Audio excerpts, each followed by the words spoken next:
잘하는가? 이거를 이제 설명을 좀 드려야 될 것 같아요. 자, 저는 이제 희생제의를 어떻게 규정을 지으냐면,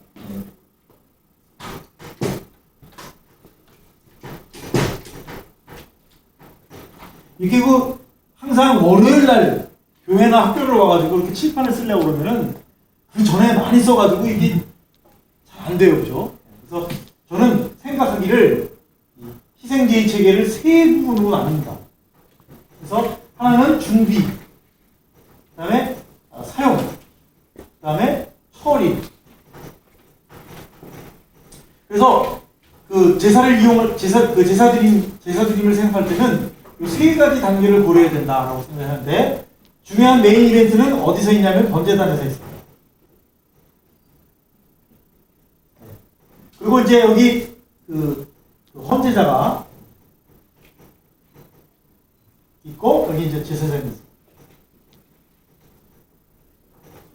제가 이제 특별히 오늘 와가지고 이 얘기를 드리는 이유는 뭐냐면, 그 책을 사신 분들이 서론을 꼭 안 읽어. 왜냐하면 1장부터 27장 읽기도 바쁘기 때문에 서론을 안 읽으시는데, 이 서론을 잘 읽으셔야 이제 진국이 나오는 거예요. 그래서 헌제자가 뭐를 하냐면, 헌제자가 제물을 선택을 하죠. 그래가지고 가져와요. 그리고서는 어떻게 합니까? 도사를 하고, 토막을 내고, 씻어요. 그 다음에 이제 중요한 이벤트가 뭐냐면, 안수가 있고, 죄의 고백이 있고, 그 다음에 배상이 있죠. 배상. 예. 그리고 여기다가는 이제 그 뿔에다가 피를 바르고, 그렇죠? 이 번제단에서는 고기를 태워요. 제물을. 자, 그리고 이제 여기서는 제사장이 뭐를 하느냐? 사실은 메인 이벤트가 제단에서 고기를 태우고 피를 바르는 거라고 제가 말씀드렸잖아요. 그래서 이제 이 일이 끝나면 제사장이 뭐를 하냐면, 피 같은 경우에는 제단 날에 쏟죠? 쏟고, 고기는 두 가지 방법으로 처리를 해요. 하나는 제사장이 먹고, 또 하나는 먹거나 혹은 정결한 곳에서 태웁니다. 제가 지금 말하는 게 뭔지 잘 모르시는 분들은 이거 곤란해요. 이게 제일 중요한 그 시스템이기 때문에. 전 세계적으로 최초로 제가 이걸 정리했기 때문에 그냥 보면 되게 허술해요. 그죠? 그리고 어떤 사람은 얘기할 수 있어. 야, 성경이면 다 이렇게 정리하기 어려운데, 정말로 정리한 사람이 저밖에 없어요. 이건 놀라운 일입니다, 이건. 제가 그 신명기 책 쓸 때도 그런 놀라운 일이 벌어져가지고 제가 세계 최초로 신명기를 정리를 했는데 이상하더라고요, 이게. 감동이 크게 오는데. 자, 그래서 보세요. 그래서 이 소위 속죄라고 하는 개념은, 속죄라고 하는 것은 몇 가지가 필요해. 제물이 필요하고, 제단이 필요하고, 또 제사장이 필요하죠. 근데 문제는 뿌리고 바르는데 맨 마지막에 이제 피를 처리할 때 제단 밑에다가 쏟는단 말이야. 이거 하나 가지고 세상에 온갖 유명한, 내가 바로 레이빅이 전문가라고 주장하는 사람들이 다 머리끄댕이 잡고 싸우는 거예요. 의미가 있다 파와 무의미 파, 의미가 없다 파가 두 개로 나와가지고 서로 내 파가 오르니 네 파가 오르니 싸우단 말이야. 자, 문제는 고기에 나타난다. 고기. 자, 제사장이 먹어요. 그죠? 혹은 정결한 곳에 태워. 그런데 이제 어떤 분은 뭐라고 얘기하냐면, 제사장이 고기를 먹는 것이 죄를 먹는 거다 라고 주장을 했기 때문에 이제 한국의 양대 산맥이 형성되게 된 거예요. 주라기에 생긴 것도 아니고, 그죠? 그 최근 새에 2000년 그 어간에 양대 산맥이 생겨버린 거예요. 한 사람은 고기를 처리하는 거다라고 주장을 하고, 어떤 사람은 처리가 아니고 먹어서 죄를 없애는 거다라고 주장을 한다는 거예요. 그런데 문제는 이거에 대해서는 이게 이제 되게 긴 얘기인데 그걸 제가 다 정리한 거예요. 중요한 것은 이 제단에서 속죄의 행위가 이루어지는 것이지 성경 어느 곳에서도 그죠? 먹거나 혹은 제단 외에서 속죄행위가 행해진다고 말하지 않고 있다는 거예요. 자, 또 하나는 이 양대 산맥에 그분의 하이라이트가 이거 하나 있고 또 하나는 뭐냐면 안수예요, 안수. 그분은 이제 내 자랑을 해야 되는 상황에서 남을 자꾸 비판하는 좀 안 되는데 이거. 그분의 주장은 뭐냐면 안수를 통해서 사람이 죄를 짓잖아요. 안수를 통해서 사람의 죄가 동물에게 간다.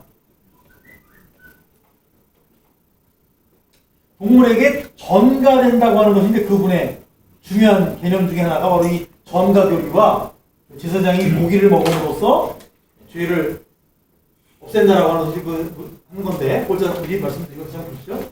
그래서 제사의 과정은 어떻게 되는가? 중요한 것은 헌제자가 가져온 흠없는 제물의 고기와 피를 받아다가 제사장이 번제단에 가져다가 사용하여 집행하는 것이 바로 희생제의 하이라이트라는 거예요. 예, 그거는 여러분들이 아마 다 이해하실 수 있는데 문제는 이 프로세스가 여기서는 준비하고 여기서는 하고 여기서는 이제 사용했던 거를 없애잖아요. 그죠? 근데 이제 이 개념이 왜 또 중요하냐면 여기서 생각해야 될 것 중에 하나가 뭐냐면 바로 거룩이라는 거죠. 거룩. 자, 거룩이라는 개념은 어떤 개념이냐?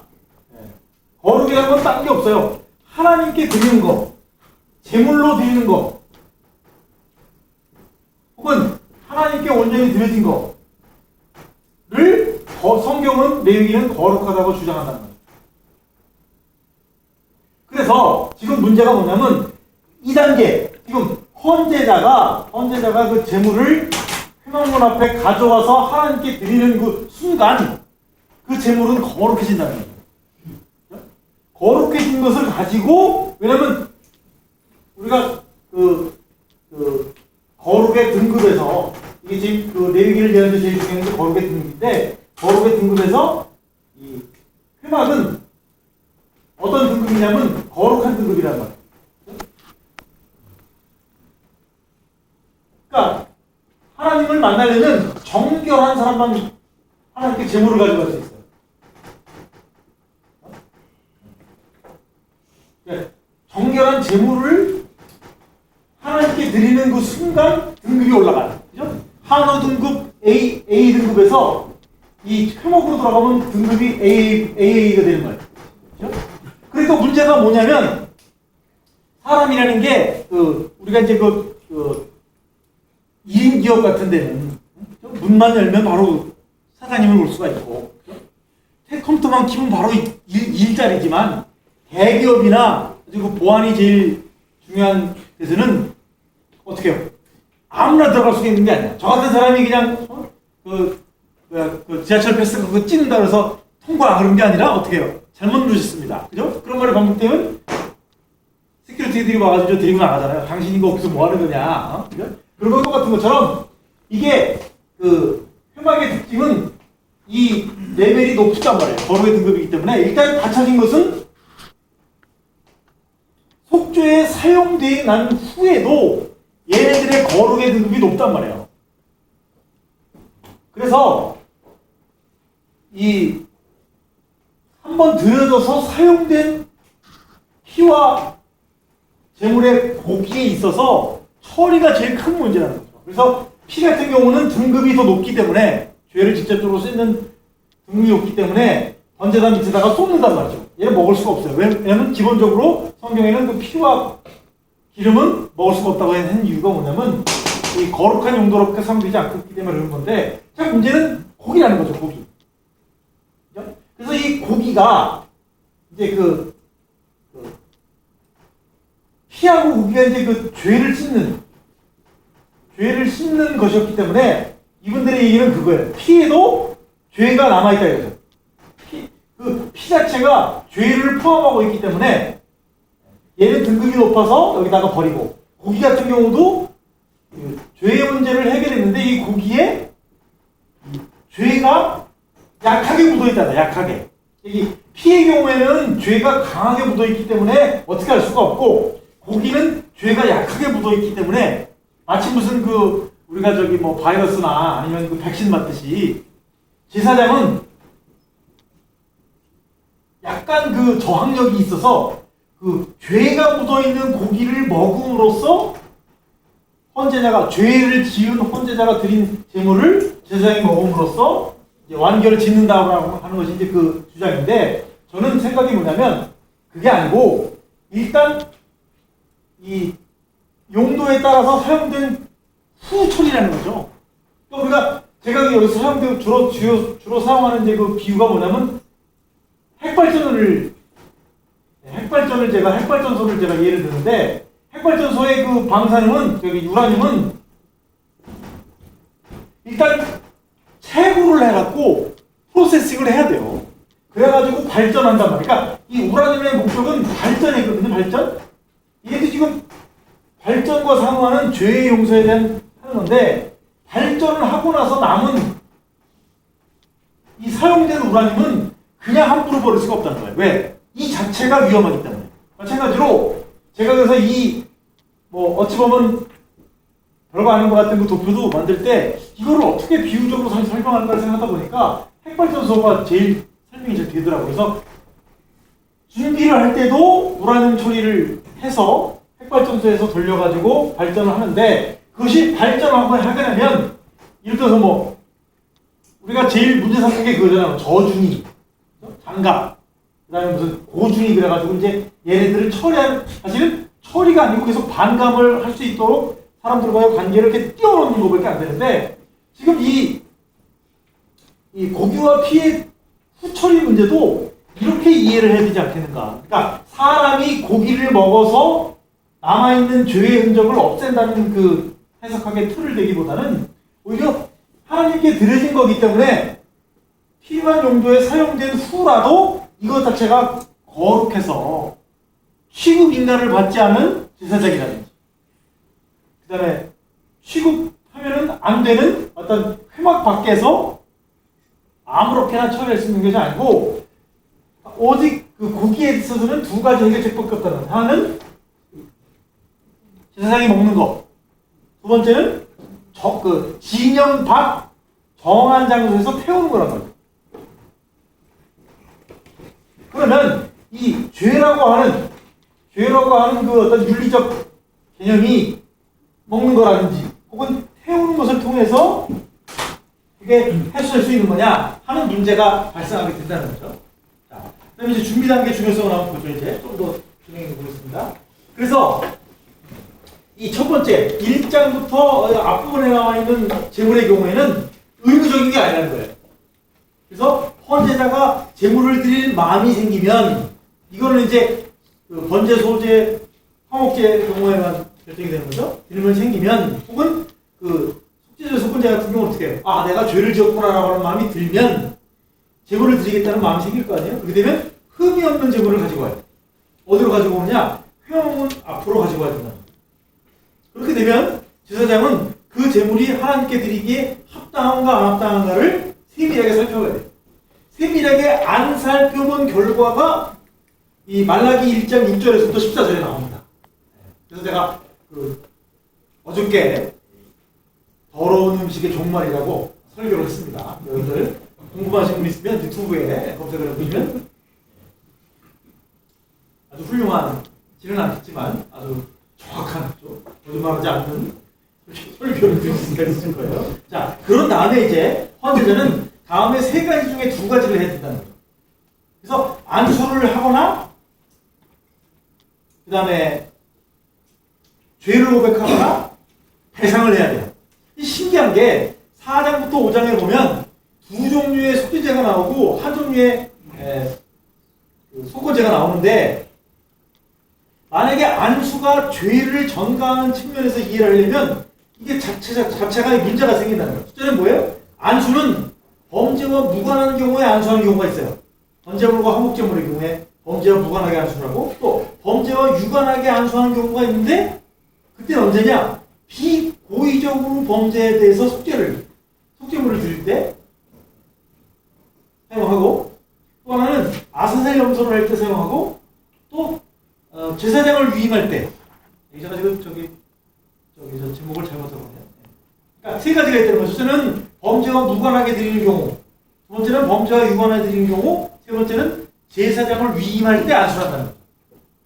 그러니까 말씀드린 것처럼 이 안수가 죄를 전가하고 죄를 전가한 것이 결국 제사장이 먹음으로써 완전히 죄를 없앤다고 한다면 죄에 관련해서는 계속 안수가 나와야 되는데 안수가 죄와는 상관없이 나타나는 경우가 있고 범죄와 관련해서 나타나는 경우도 있고 또 제사장 위임식과 관련해서도 안수가 나타나는 경우가 있기 때문에 제가 말하려는 것은 뭐냐면 안수가 되게 좀 무계획적으로 나타나는 것은 아니지만 죄와 상관없이도 많은 경우가 나타난다고 합니다. 또 하나는 지금 말씀드린 이 경우에는 뭐냐면 레위기 4장에서 비고의적으로 죄를 지었을 경우에는 안수가 나타나는데 레위기 5장과 같이 태만함으로 인한 자기가 의도적으로 범죄한 거잖아요. 그럴 경우에는 안수에 대한 얘기가 나타나지 않고 죄를 고백하는 것으로 대신한다. 그리고 속건제물의 경우에도 마찬가지로 자기가 의도적으로 범죄를 했는데 중요한 것은 배상을 하도록 얘기하고 있다. 그러니까 어떤 데는 안수 얘기가 나오고 어떤 데는 죄를 고백하는 것으로 나오고 어떤 데서는 배상으로 나온다는 것 자체가 안수가 무슨 의미냐를 얘기하기에 앞서서 너무 안수가 죄를 전가한다는 식의 그 태도, 입장을 갖기에는 성경 구절이 원하는 대로 나오지 않고 있다고 하는 점을 생각해 줄 것이고요. 또 하나는 이제 2페이지 보시면 재물 사용의 중요성에 대해서 얘기하고 있는데 앞서 말씀드린 것처럼 재물이라고 하는 것은 죄의 용서 혹은 관계 지속을 위한 직접적인 매개물이라고 합니다. 그래서 제가 앞에서 말씀드린 것처럼 재물과 번제단과 제사장 세 가지가 같이 있어야만 죄의 용서가 일어난다. 막 식당에서도 막 죄의 용서가 일어나고 막 불태우는데도 죄의 용서가 일어나고 막 그러면 안 돼요. 그래서 이 세 가지가 같이 모여있는 장소 흠하게 번제단에서만 죄의 용서가 일어난다는 거죠. 제가 이제 연구에서 내린 결론이 그렇다는 거예요. 그래서 왜냐하면 이제 잘 보면 그 어느 곳에서도 빠져있든지 혹은 오염이 되어 있을 경우에는 세 가지가 온전하게 합체가 안 되기 때문에 제 기능을 발휘할 수 없다는 거예요. 왜냐하면 번제단이 아닌 경우에서 제물을 드릴 경우 그것은 죄의 용서가 일어나지 않고요. 또 제물을 제대로 처리하지 않았을 경우에도 죄의 용서가 일어나지 않고 또 제사장에 문제가 있어. 부정결해. 그러면 하여튼 이 세 가지 중에 하나가 장소적인 면이든지 뭐 퀄리피케이션이라든지 혹은 제사장의 중재가 있지 않으면 죄의 용서가 일어나지 않는 것이 분명히 레위기에서 설명이 되어 있고 또 하나는 그럼 피해 역할은 뭐냐? 피해 역할은 번제단에서 죄로 인한 오염을 씻어내는 역할을 한다라고 하는 것이 최근에 연구해 볼 거고 세 번째는 고기의 역할은 뭐냐? 번제단에서 태워져서 하나님이 기뻐하시는 연기를 내는 역할을 하는 것이 고기의 역할이라고 합니다. 그러니까 우리가 이제 부흥의 시대 이후에 우리가 이제 뭐 설교나 혹은 찬송가를 보면 예수의 피만을 강조하는데 사실은 레위기적 측면에서 얘기하면 속죄물의 피와 아울러서 그 고기가 어떻게 번제단에서 태워지고 드려지느냐 두 가지가 다 중요한 거기 때문에 우리가 이제 그것을 생각해보고 예수님의 말씀을 생각해보면 잘 이해가 되는 게 뭐냐면 피를 먹고 몸을 먹지 않는 자는 나와 상관없다 라는 식으로 얘기한 것을 생각해보면 단지 그것이 피가 중요한 역할을 하긴 하지만 그럼에도 불구하고 재물을 구성하는 것이 그 피와 고기라고 하는 것을 생각한다면 몸이라든지 피가 같이 어떤 기능을 하는 것인가를 우리가 생각해 볼 필요가 있겠다는 거죠. 그래서 조금 요 챕터, 요 단락은 되게 좀 히브리어 얘기를 하니까 좀 약간 골치 아프긴 한데요. 그거 좀 참고 들어주시면 그래서 죄 용서의 메커니즘은 뭐냐? 성소 기물의 피를 사용하는 것은 사람과 성소 사이에 밀접한 관계가 있다는 것을 의미한다. 그래서 출애굽기의 그 신의 산 언약에 보면 모세가 장로들과 제단에다가 동일한 피를 뿌리거든요.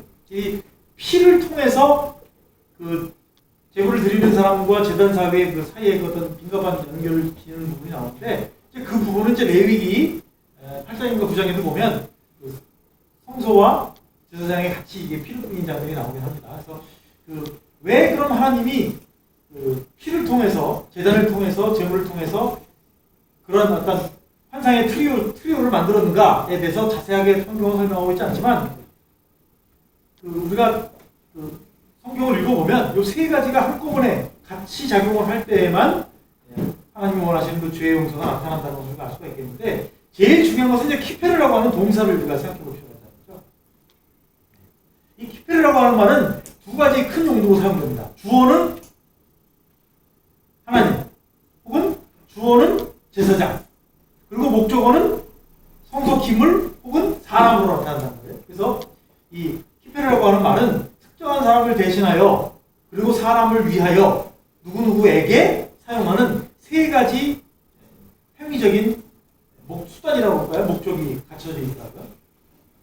그래서 주어는 제사장이고 그것이 이제 대상일 경우에는 오염을 씻는 것 그리고 사람일 경우에는 죄를 용서하는 것 이렇게 용례가 키페르 용례가 잘 나타나고 있는데 또 하나 이제 생각해보면 이 키페르라고 하는 말은 중요한 게 이제 어원이 뭐냐 하는 것이 가장 큰 문제인데 여러분들 알다시피 이제 유대 사람들이 히브리 문법을 언제 만들었냐면 중세 때 만들었어요.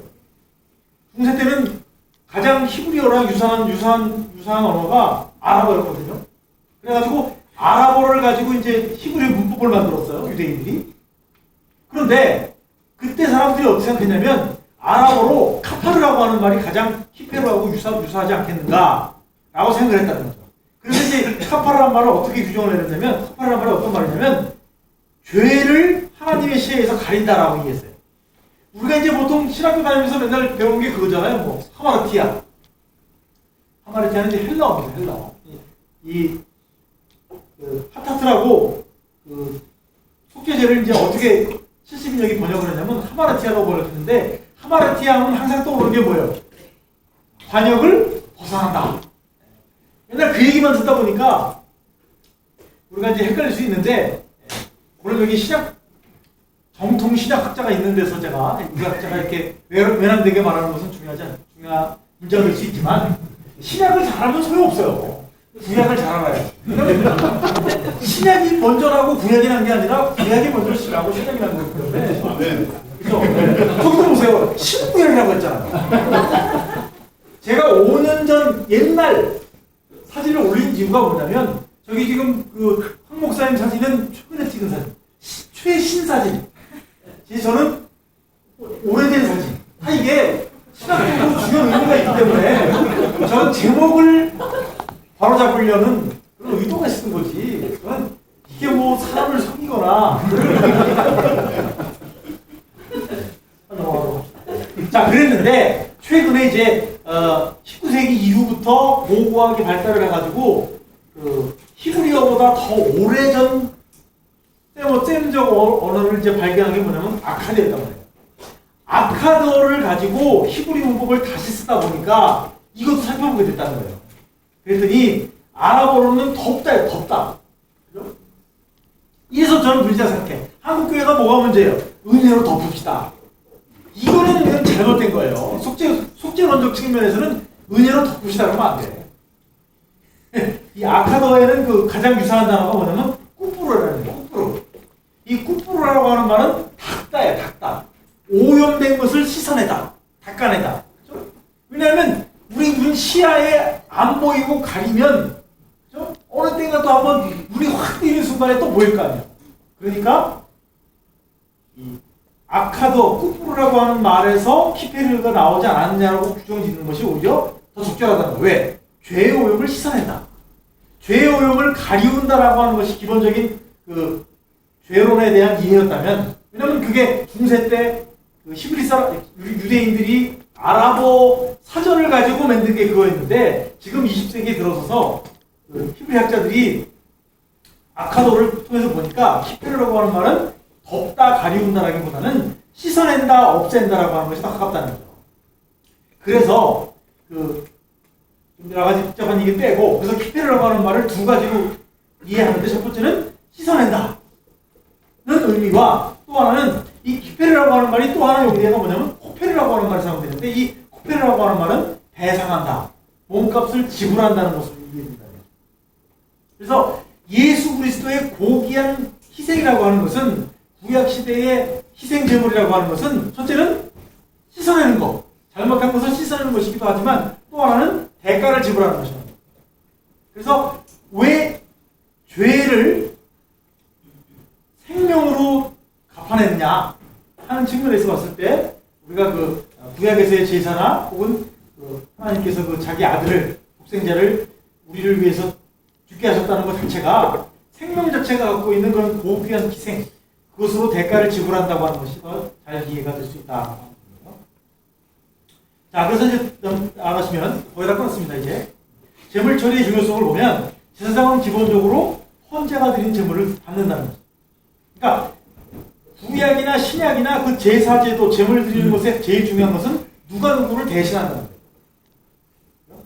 거예요. 자발적으로 드리는 것은 헌제자가 자기와 혹은 가족을 대신해서 제물을 드리고, 제사장은 그 제물을 헌제자를 대신해서 처리를 해준다는 거예요. 제단에서. 그래서 그 번제물의 경우에는 가죽을, 소제물의 경우에는 드리고 남은 것을 제사장이 갖고, 화목제물의 경우에는 드리고 남은 고기를 헌제자와 함께 나눠 먹는다는 거예요. 그래서 그 제가 여기 앞서 설명드린 거 다시 한번 반복 설명드리는데, 문제는 모든 그 제물의 경우에는 항상 제사장이 먹거나 혹은 나눠 먹는 현상이 나타나는데, 이것은 죄와 연관된 속죄제물과 속건제물의 경우에도 마찬가지다. 일부는 드리지만 나머지는 먹어서 이제 처리를 하게 되는데, 피처리의 경우에는 그 피가 가장 거룩한 것이기 때문에 제단불에서 그 죄의 오염을 제거하는 측면에서 피를 사용한 후에는 제단 밑에 소금으로 피를 완전히 해결하는 거죠. 근데 이제 오늘도 황원하 목사님이랑 커피를 마시면서 얘기를 했는데, 성경의 가장 그 특징은 자기가 하고자 하는 말 외에는 얘기를 안 해요. 제가 그 에스겔에서 보면 그게 나오는 게 뭐냐면, 우리가 그 보통 그 레위기를 가르치면 항상 나오는 질문이 그거예요. 그렇게 피를 많이 뿌리고 태우고 막 그랬는데 그 찌꺼기며 냄새나는 거며 구분되는 건 어떻게 치우냐. 근데 레위기에는 그게 언급이 안 돼 있어요. 근데 다행히도 에스겔서에 보면은 그 피를 어떻게 모아가지고 버리는가에 대해 설명이 되어 있거든요. 그리고 또 하나는 이 고기 처리의 경우에는 두 가지가 있는데, 어떤 경우에는 제사장이 고기를 먹을 수가 없어요. 왜 먹을 수 없느냐? 자기를 위해서 드렸을 경우에는 제사장이 먹을 수가 없고, 두 번째는 그 범죄가 심각한 경우, 다시 말하면 제물의 피를 내 성소에 가지고 간 경우에는 제사장이 먹을 수가 없어요. 두 가지 경우를 제외하고서는 제사장이 먹을 수가 있는데, 만약에 그렇게 먹을 수 없는 경우에는 제가 말씀드린 것처럼 진영 밖 정결한 곳에서 제물의 나머지를 모두 태워 없앤다는 거예요. 그런데 재밌는 게 뭐냐면 이 레위기에 나와 있는 그 용례들이 다 히브리어가 달라요. 그러니까 번제단에서 태울 때 쓰는 히브리어와 제의적인 용도가 아닌 측면에서 태울 때 용어가 다르고, 제사를 드리기 위해서 죽일 때 사용되는 그 용어와 사람이 잡아먹기 위해서 사용되는 그 동물을 잡을 때 사용되는 용어가 다르다는 거예요. 그래서 히브리어를 좀 하면 개념이 아예 확실히 다르기 때문에 이해할 수 있는데, 우리가 지금 문제는 모든 사람을 히브리어 전문가로 만들려면 김원호 목사님만 따라가야 되는데, 김원호 목사님만 잘 되면 안 되잖아요. 두 사람도 잘 돼야 되니까 히브리어 헬라어 잘하는 소리 하면 안 돼요. 저는. 모르는 사람도 깨닫게 해야 책임을 모르니까요. 네. 그래서 중요한 것은 히브리어를 보면 제의적으로 사용할 때 사용되는 히브리어와 제의적이지 않을 때 사용하는 히브리어가 다르기 때문에 그걸 알아야 되는데, 문제는 레위기도 마찬가지지만 설명이 별로 없어. 그냥 무조건 하나야. 그러다 보니까 이제 그 학자들이 그런 여러 가지 구절들을 통해서 이게 좀 그럴 용도로, 그런 의미로 사용하는 것이 아닌가 하는 것을 우리가 알게 된다는 것이고요. 자, 그래서 이제 문제가 되는 게 뭐냐면 접촉으로 인한 문제라는 거죠. 그래서 이 접촉으로 인한 문제는 항상 그 회막 내에서 하나님께 드려진 것은 모두 거룩한데, 가끔 거룩한 것과 부정한 것이 접촉을 통해서 그 속성이 전달되는 경우도 있다는 거죠. 그런데 거룩한 것과 부정한 것이 같이 만나서 접촉하게 되면 거룩한 것이 부정해지는 문제가 생긴다는 거예요. 그래서 그거에 관한 건 제가 자세히 설명을 제가 좀 안 하고 있는데 그런 문제도 그 레위기 책을 보면서 생각을 하시면 그 어떤 예물이 사용되고 있는가, 어떤 예물을 어떻게 준비해야 되는가, 어떻게 제물로 가져가서 속죄가 일어나고 있는가, 그리고 나머지 후처리는 어떻게 되는 것인가 하는 것을 여러분들이 아시면